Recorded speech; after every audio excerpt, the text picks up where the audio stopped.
los años 30, una serie de asesinatos estremeció la ciudad de Cleveland. Los cuerpos aparecían desmembrados sin identificar y siempre parecía que el responsable estaba un paso por delante de la policía. Tan así que ni siquiera Eliot Ness, el hombre que llevó a la cárcel a Al Capone, no pudo encontrarlo. Antes de hablar de este caso, quiero llevarte al lugar donde todo ocurrió: Cleveland, Estados Unidos, en los años 30. La ciudad intenta levantarse, pero el país entero se encuentra en la llamada Gran Depresión. Por si no lo sabes, la Gran Depresión fue una de las crisis económicas más grandes de toda la historia. Comenzó en Estados Unidos a finales del año 1929, después de que se desplomara la bolsa de valores, y se extendió durante casi toda la década de los 30. Muchas personas perdieron sus hogares, todo su dinero, su trabajo y quedaron viviendo en las calles. Era común ver largas filas de personas esperando por un plato de comida, personas viviendo en chozas y ciudades enteras llenas de pobreza. Los hechos de los que hablaremos en este video ocurrieron en Kingsbury Run, un barrio marginal en el cual era muy común ver este tipo de situaciones. Era un sitio donde nadie hacía muchas preguntas y eso lo convirtió en un lugar perfecto para quien tuviera intenciones oscuras. A las afueras de Cleveland, las personas con dinero vivían una vida tranquila, se podría decir, pero para las zonas pobres ya era otra historia. Todo comenzó en septiembre de 1934, cerca del lago Erie. Una persona encuentra lo que parece ser un torso humano. Sí, lo que escuchas, un torso humano, y un cuerpo sin cabeza, sin brazos, sin piernas, solo el tronco. También se vio que su cuerpo estaba totalmente enrojecido. Luego se supo que esto era causado por un producto que el responsable colocaba para limpiar el cuerpo y generaba este color. No se pudo identificar a la víctima ya que no había rostro, no había ropa y tampoco se podían tomar huellas dactilares. Solamente era un cuerpo arrojado como basura. Y hay que recordar que esto sucedió hace casi un siglo, cuando todavía la policía no contaba con las pruebas de ADN y no contaba con prácticamente nada, así que trabajar en estas condiciones era bastante difícil. Unos meses después, en enero de 1935, hubo otro hallazgo, esta vez una mujer, nuevamente con las mismas características. Este tipo no actuaba por impulso ni dejaba nada al azar, tenía un estilo y era un estilo bastante brutal. Todas las víctimas aparecían decapitadas,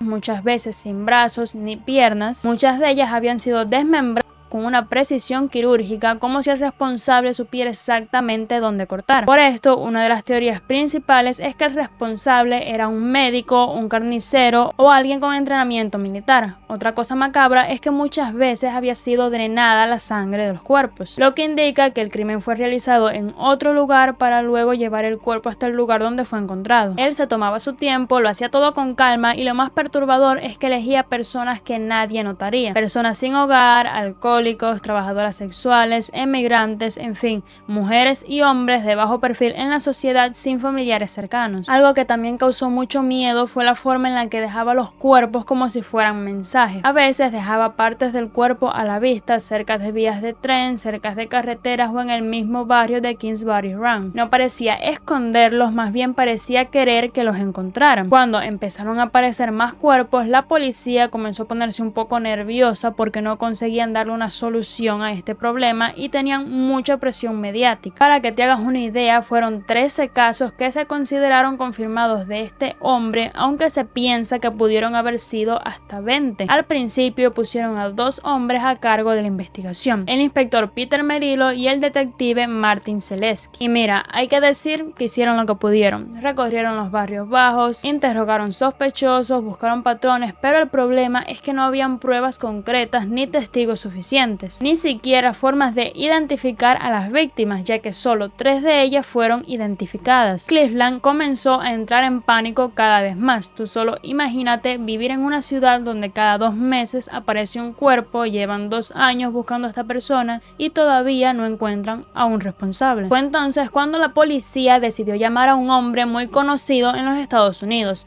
Eliot Ness. Antes de seguir con el caso, tenemos que hablar un poco de este personaje porque es muy importante para la historia. Eliot Ness se hizo famoso en los años 20 cuando estaba prohibido vender alcohol, pero claro, esto no impidió que la mafia sí lo hiciera y fue allí donde surgió un nombre muy famoso, Al Capone. Capone era el rey del crimen organizado en Chicago y nadie se atrevía a tocarlo hasta que llegó Eliot Ness. Él formó un grupo de agentes especiales llamados los Intocables porque no aceptaban sobornos, algo que era muy poco común en aquella época. Eran jóvenes decididos y con reputación de ser ser duros pero honestos. Con investigaciones, redadas y mucha presión, Eliot Ness consiguió hacerle la vida imposible a Al Capone hasta que lo atraparon, y después de esto se convirtió en una especie de héroe nacional. Cuando Eliot Ness llegó a Cleveland en 1935, todo el mundo pensó que por fin el caso sería resuelto, y él llegó con el ego por las nubes, tanto así que ni siquiera quiso trabajar con los dos detectives que ya estaban trabajando en el caso, ni siquiera tomar un poco de la información que ya ellos tenían. Él pensó: yo vengo de Chicago, acabo de capturar al Capone, así que no hay nada que yo no pueda hacer. Al principio aumentó la vigilancia, limpió las zonas del crimen y ayudó a organizar registros y patrullajes en los barrios bajos. En 1938, cuando el caso ya tenía a todos de los nervios, por fin la policía atrapó a un sospechoso. Este era un albañil de unos 30 y tantos años, tenía un pasado algo oscuro, vivía en la zona donde habían aparecido varios cuerpos y era carnicero.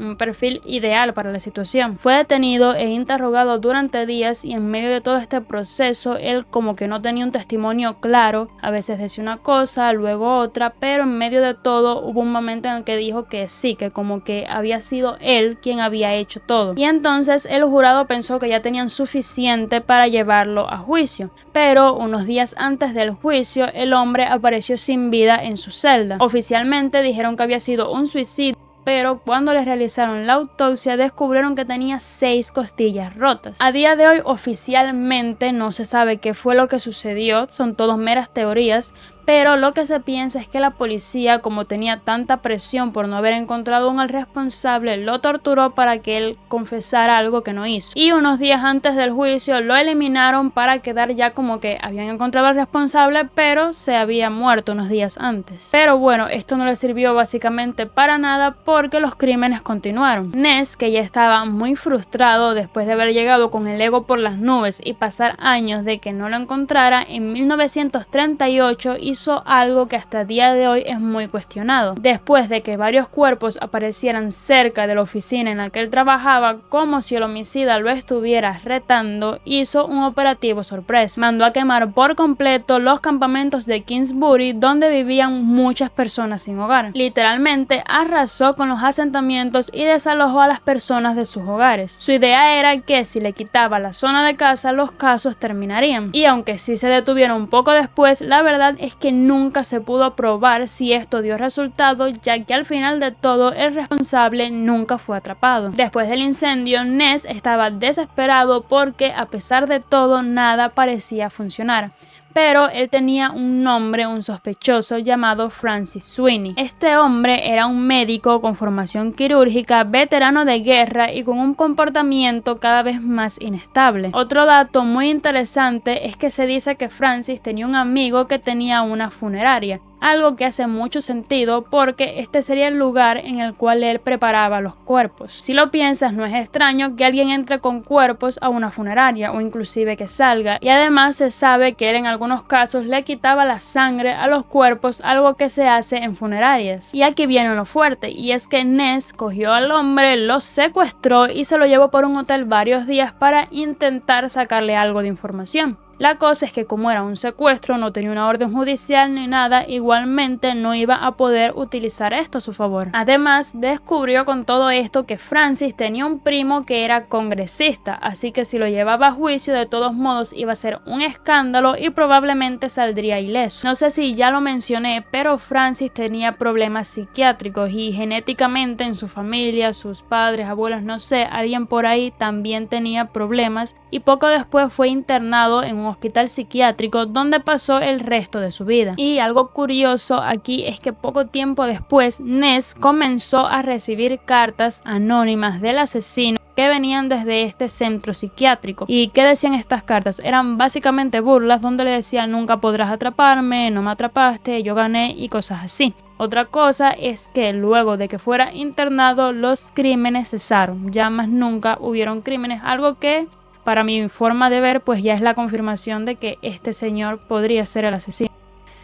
Nunca estaremos 100% seguros, pero es muy probable. Otra teoría es que el asesino se mudó a California ya que Ness recibió una carta desde allá, pero no se sabe si la carta era necesariamente del asesino, porque cualquier persona pudo hacerlo para jugar, para gastar una broma o para joder simplemente. Pero algo que es muy curioso para muchas personas es que en California estuvo el caso de la Dalia Negra, que es un caso que guarda muchas similitudes con este caso que estamos viendo hoy. Y también en la Dalia Negra no se sabe quién fue el responsable y muchas personas piensan que podría ser la misma persona. El caso de la Dalia Negra es un caso muy interesante del cual aún no hemos hablado en el canal, pero si te gustaría que hablásemos de él, por favor déjamelo en los comentarios. Bueno, siguiendo con nuestra historia, Elliot, aunque él decía estar convencido de que el responsable era Francis, nunca pudo arrestarlo porque no tenía pruebas físicas y cuando él lo arrestó de forma ilegal, lo secuestró básicamente. Así que él nunca pudo atraparlo y su reputación fue cayendo poco a poco y él siguió trabajando en la ciudad, pero su brillo simplemente fue cayendo, cayó en el alcoholismo y murió sin fama, sin dinero y sin poder político. Esta ha sido toda la historia de hoy. Gracias por quedarte hasta el final. No olvides suscribirte, activar la campanita y darle like si te gusta este tipo de contenido. Nos vemos en el próximo video.